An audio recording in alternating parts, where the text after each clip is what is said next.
O assunto de hoje são os medos infantis. A gente precisa entender por que as crianças começam a sentir medo e como a gente pode lidar nestes momentos tão desafiadores. Vamos falar sobre isso?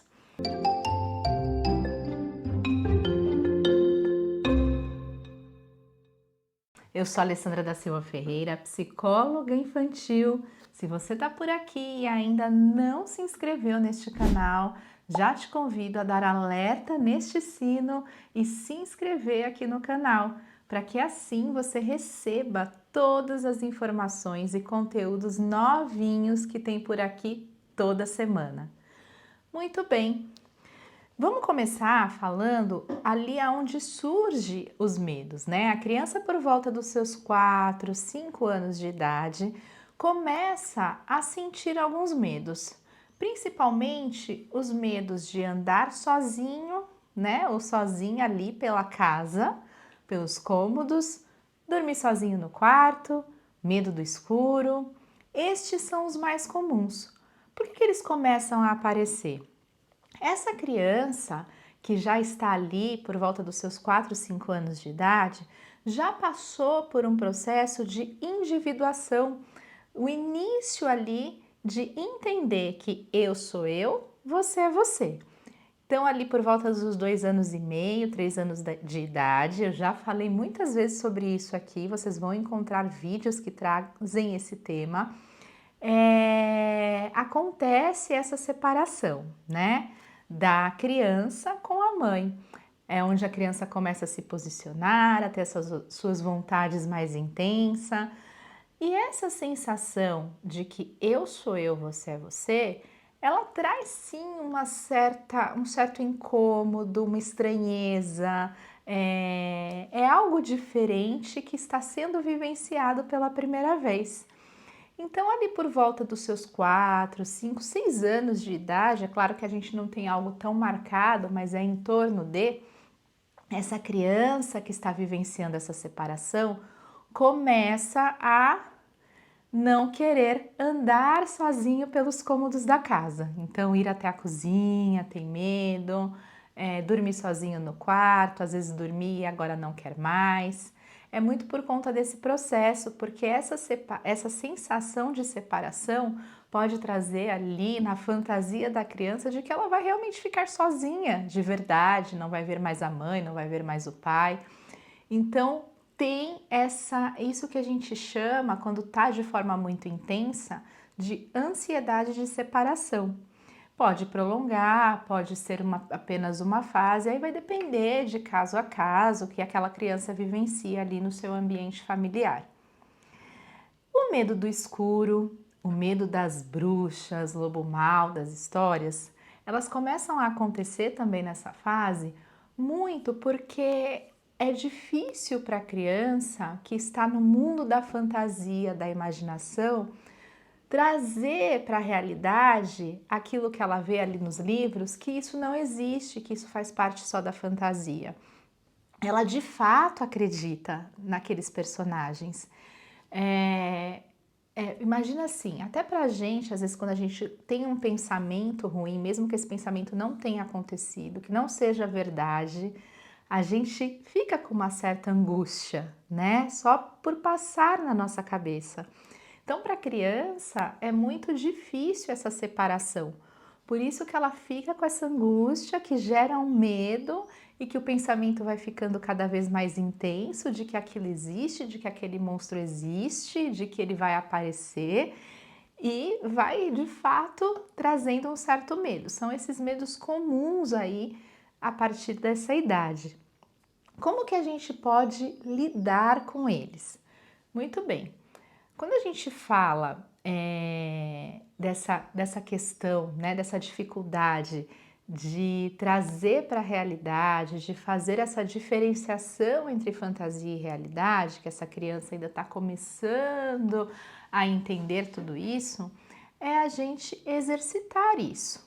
É a gente trabalhando isso e trazendo para a realidade no sentido de: você já viu algum monstro aqui no quarto? Vamos procurar? Vai lá embaixo da cama, olha, não tem nada. Abre o armário, não tem nada. Por quê? Porque só estão lá no conto, eles vivem nos contos de fadas. Nos livros infantis não existe, não é real. Então você não precisa ter medo. E aí vai conversando com essa mente que fica mandando essas informações, né? Ensinando essa criança a, olha, aqui na vida real não tem, não acontece, não é assim. É que o seu pensamento fica mandando essas informações para você. Então não escuta, aperta um botãozinho. Medo de fantasma, aperta o botãozinho e manda embora. Medo de bruxa, aperta o botãozinho e manda embora. Deixa só lá na história. Então, essa é uma forma da gente exercitar isso com essa criança.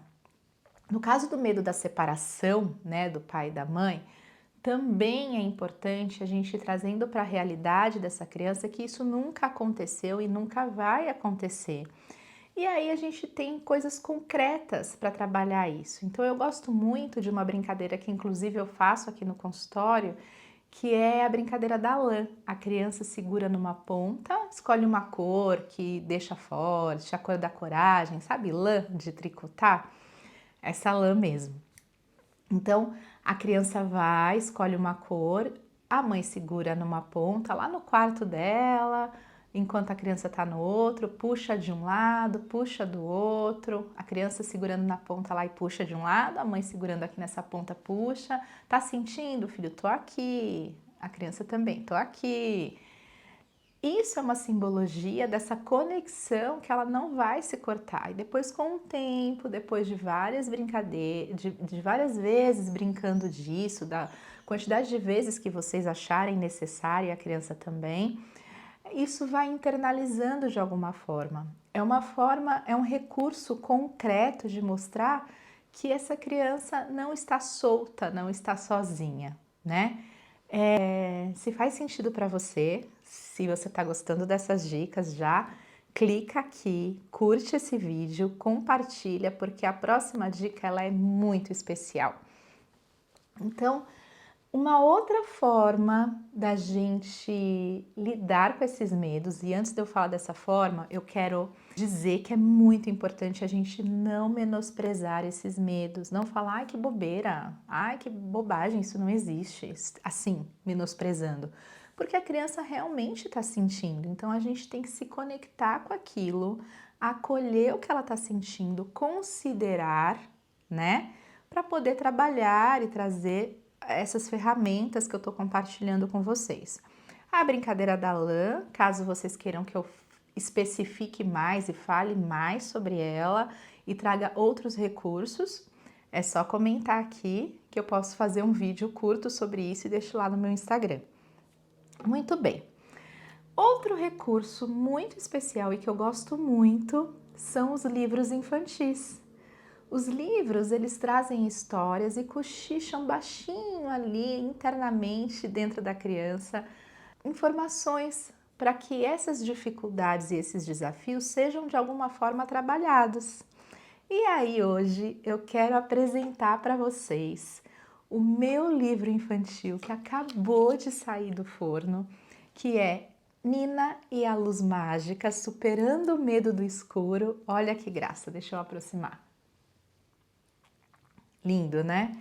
Pois é, esse livro foi feito a partir de um exercício de imaginação que eu trabalho aqui com as crianças. É uma imaginação muito linda que tem funcionado muito bem, da luz brilhante, não vou dar spoiler, tá aqui no livro. E ele trabalha exatamente esse medo do escuro. É uma indiazinha que é super corajosa, mas que se pegou ali sentindo esse medo de ficar sozinha no quarto, medo do escuro, e a mãe dela ajuda muito ela fazendo esse exercício antes de dormir. Além de trabalhar essa questão dos medos, né, do medo do escuro, é um livro que também ajuda na conexão entre pai e filho, mães e filhos, né, para trazer aí essa força e essa coragem novamente. Então a dica de hoje é o meu livro infantil e claro, tem vários outros por aí que você pode usar, mas esse foi feito com muito carinho. Muito bem, Se você quer saber mais sobre os medos infantis, se esse assunto te interessa, deixa aqui nos comentários, me manda uma mensagem que a gente pode falar mais sobre isso. Eu te espero aqui no próximo vídeo na semana que vem. Um beijo e até lá!